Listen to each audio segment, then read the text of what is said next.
Bapak Ibu sekalian, BTPS ini adalah saham dari perusahaan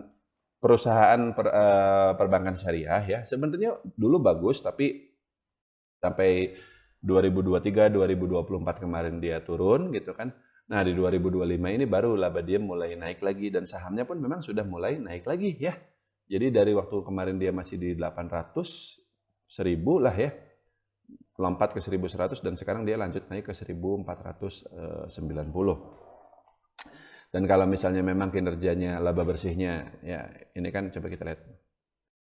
Nih, BTPS ini laba dia naik ya, nggak banyak sih 17,7%, tapi ROE dia sekarang 13% lagi ya. PER dia masih relatif rendah 9,1. Ya, dia masih bisa naik mungkin sampai 1.500, 1.600, tapi dengan catatan laba bersih dia tetap lanjut naik sampai nanti akhir tahun 2025. Cuman begini Bapak Ibu sekalian. Sejak awal kinerjanya BTPS ini penurunannya itu di tahun 2023 dan juga di 2024 itu karena faktor eksternal ya. BTPS ini manajemennya bagus, bisnisnya pun sangat-sangat bagus, berkah ya. Dia itu tidak hanya syariah, tapi dia membantu masyarakat prasejahtera, masyarakat miskin kasarnya gitu ya, untuk naik kelas, untuk memperbaiki hidup mereka dengan memberikan pinjaman berbasis syariah ya. Jadi bukan riba yang memang mencekik ya. Kalau pinjol kayak gitu atau bank keliling yang rentenir itu kan memang bukannya ngebantu, itu malah bisa bikin kita terjebak, terlilit hutang gitu. BTPS ini enggak, dia beneran membantu orang susah untuk kemudian naik kelas gitu, seperti itu. Sayangnya ya, saya pernah ngomong ini sebelumnya. Pasca Covid, ketika ekonomi booming tahun 2022 ya, itu yang menikmatinya itu enggak semua kalangan, Bapak Ibu sekalian. Tapi rata-rata hanya masyarakat menengah ke atas saja ya. Anda mungkin tidak mau mengakuinya, tapi kita semua, saya, Pak Abi juga, dan teman-teman yang lain, ini kita semua menengah ke atas loh. Nah, kalau untuk yang menengah ke atas ini, orang jualan yang di Instagram, yang di YouTube, itu mereka diuntungkan setelah COVID karena ada penggunaan media sosial lebih banyak ya. Orang jualan di Shopee. Tapi bagaimana dengan kelas menengah ke bawah? Yang memang penghasilannya itu dari dagang di pasar, jadi petani, UMKM lah, bukan UMKM, yang mikro-mikro ini seperti itu gitu.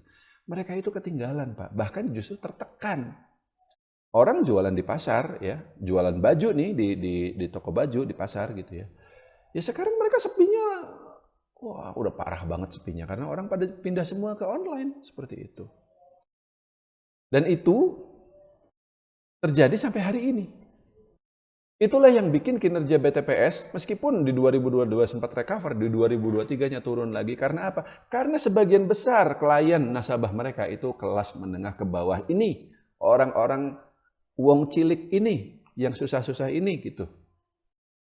Betul, BTPS berusaha membantu mereka naik kelas. Tapi kalau lingkungannya sesulit itu, sekarang cari kerja susah, kena PHK di mana-mana, ya otomatis para nasabah yang pinjam duit ke BTPS kagak bisa bayar utangnya ya, kreditnya macet ya, bukan kredit kalau misalnya penyaluran pendanaannya macet kalau di syariah ya otomatis kinerjanya BTPS pun lagi turun. Itu pun terjadi lagi di tahun 2024. Nah 2025 saya tanya sama Pak Abi, situasinya masih terjadi nggak?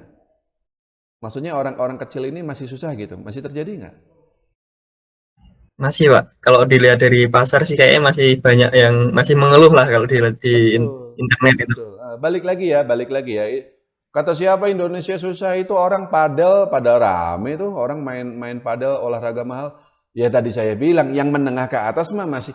Loh ya saya juga sama, mau jalan-jalan ke luar negeri apa bisa-bisa aja gitu. Tapi kita coba pulang ke kampung, lihat saudara-saudara kita, tetangga-tetangga kita, susah semua Pak. Susah semua.